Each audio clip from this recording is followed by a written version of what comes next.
ಕನ್ನಡಿಗರ number 1 choice Kannada matrimony. ಕ್ಷೇತ್ರವಾರು ಅನೇಕ ಕಾಂಗ್ರೆಸ್ ಇರ್ಬೋದು, JDS, BJP ಭಾಳಷ್ಟು ಜನ ಕೂಡ ಕೇಸರಿ ಧ್ವಜಗಳನ್ನು ಕಟ್ಟಿ ಮಂಜುನಾಥ ಸ್ವಾಮಿ ಜೊತೆಯಲ್ಲಿ ನಾವಿದ್ದೀವಿ, ಧರ್ಮಸ್ಥಳ ಜೊತೆಯಲ್ಲಿ ನಾವಿದ್ದೀವಿ ಅಂತಕ್ಕಂಥ ರ್ಯಾಲಿಗಳನ್ನು ಮಾಡ್ತಾ ಇದ್ದಾರೆ. ಸೊ ಇದಕ್ಕೆ ಒಟ್ಟಾರೆ ಇಡೀ ರಾಜ್ಯದ ಭಕ್ತರನ್ನು ಒಂದು ಕಡೆ ಸೇರಿಸಿ ನಡೆದಿರ್ತಕ್ಕಂಥ ವಿಚಾರ ಮತ್ತು ಧರ್ಮಸ್ಥಳದ ಜೊತೆಯಲ್ಲಿ ನಾವು ಯಾವತ್ತೂ ಇರ್ತೀವಿ ಅಂತಕ್ಕಂಥ ಒಂದು ಸಂಕಲ್ಪವನ್ನು ಮಾಡಬೇಕು ಅಂತೇಳಿ ಭಾರತೀಯ ಜನತಾ ಪಾರ್ಟಿಯಿಂದ ಇವತ್ತೊಂದು ಕರೆಯನ್ನು ಕೂಡ ನಾವು ಕೊಟ್ಟಿದ್ದೀವಿ. ಸೆಪ್ಟೆಂಬರ್ 1ನೇ ತಾರೀಕು ಧರ್ಮಸ್ಥಳದಲ್ಲಿ 2 ಗಂಟೆಗೆ 1 ಲಕ್ಷಕ್ಕೂ ಹೆಚ್ಚು ಭಕ್ತರ ಸಮಾವೇಶವನ್ನು ಮಾಡಬೇಕು. ಧರ್ಮರಕ್ಷಣಾ ಒಂದು ಸಮಾವೇಶವನ್ನು ಮಾಡಿ ಅಲ್ಲಿ ಧರ್ಮಸ್ಥಳದ ಮೇಲೆ ನಡೆದಂಥ ಏನು ಕುತಂತ್ರಗಳನ್ನು ಎಳೆಯಾಗಿ ಆ ಜನಗಳಿಗೆ ತಿಳಿಸಬೇಕು.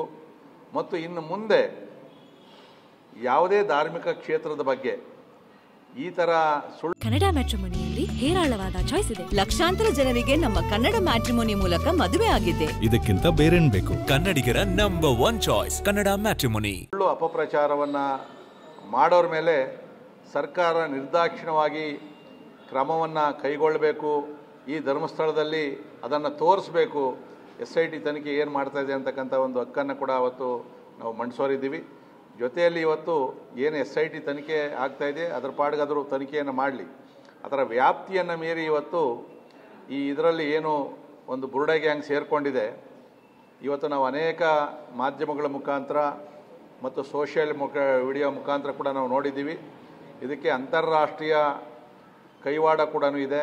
ಯಾಕಂದರೆ ಈ ವಿಚಾರಗಳನ್ನು ಅಂತಾರಾಷ್ಟ್ರೀಯ ಮಾಧ್ಯಮಗಳಲ್ಲೂ ಕೂಡ ಭಾಳ ಕೆಟ್ಟದ್ದಾಗಿ ಬಿಂಬಿಸಿರ್ತಕ್ಕಂಥದ್ದು ನಾವು ನೋಡಿದ್ದೀವಿ. ಆ ಹೊರಗಡೆಯಿಂದ ಹಣ ಸಹಾಯ ಇಲ್ಲದೆ ಇಷ್ಟು ದೊಡ್ಡ ಷಡ್ಯಂತ್ರ ನಡೆಯೋಕ್ಕೆ ಸಾಧ್ಯ ಇಲ್ಲ.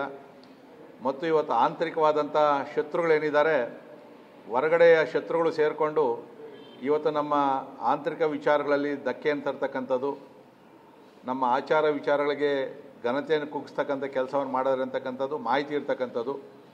ಮತ್ತು ಶ್ರೀಮತಿ ಸುಜಾತಾ ಭಟ್ರವರು ಮತ್ತು ಯಾರು ಮುಸುಗುದಾರಿ ದೆಹಲಿಯಲ್ಲಿ ಇದರ ಬಗ್ಗೆ ಷಡ್ಯಂತ್ರವನ್ನು ಮಾಡ್ತಾರೆ ಅಂತಕ್ಕಂಥ ಕೂಡ ಮಾಹಿತಿ ಇರ್ತಕ್ಕಂಥದ್ದು. ಅದಕ್ಕೋಸ್ಕರ ಇದು ಅಂತಾರಾಜ್ಯ ಮತ್ತು ಅಂತಾರಾಷ್ಟ್ರೀಯ ವಿಚಾರ ಆಗಿರೋದ್ರಿಂದ ಮುಂದಿನ ತನಿಖೆಗಾಗಿ ರಾಜ್ಯ ಸರ್ಕಾರ SIT ಕೊಡಬೇಕು ಅಂತಕ್ಕಂಥ ಒತ್ತಾಯವನ್ನು ಕೂಡ ನಾವು ಅವತ್ತು ಮಾಡ್ತಾಯಿದ್ದೀವಿ. ಮತ್ತು ಅಲ್ಲಿ NIAಗೆ ತನಿಖೆಗೆ ಕೊಡಬೇಕು. ಮತ್ತು NIAಗೆ ಒಂದು ಸರಿ ಕೊಡ್ತು ಅಂತಂದರೆ ಹಣಕಾಸಿನ ಅಂತಾರಾಷ್ಟ್ರೀಯ ವ್ಯವಹಾರ ಇದ್ದರೆ ಅದು ಇಡಿಗೂ ಕೂಡ ಹೋಗ್ತದೆ.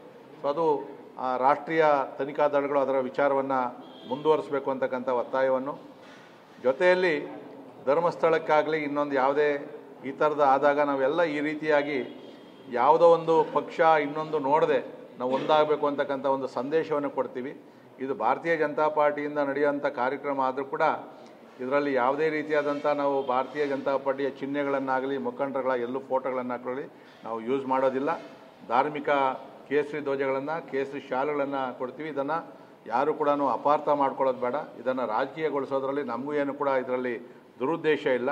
ಸೊ ಇದಕ್ಕೆ ಯಾಕೆಂದರೆ ಕಾಂಗ್ರೆಸ್ ಅವರು ಇದಕ್ಕೆ ಸಹಜವಾಗಿ ಪ್ರತಿಕ್ರಿಯೆಯನ್ನು ಕೊಡ್ತಾರೆ. ಈಗಲೇ ಸ್ಪಷ್ಟವಾಗಿ ಹೇಳ್ತಾ ಇದ್ದೀವಿ, ಇವತ್ತುವರೆಗೂ ಕಾಂಗ್ರೆಸ್ಸಿನ ಯಾವುದೇ ಒಬ್ಬ ಕ್ಯಾಬಿನೆಟ್ ದರ್ಜೆಯ ಮಂತ್ರಿಗಳು ಕೂಡ ಧರ್ಮಸ್ಥಳಕ್ಕೆ ಇನ್ನೂ ಹೋಗಿಲ್ಲ.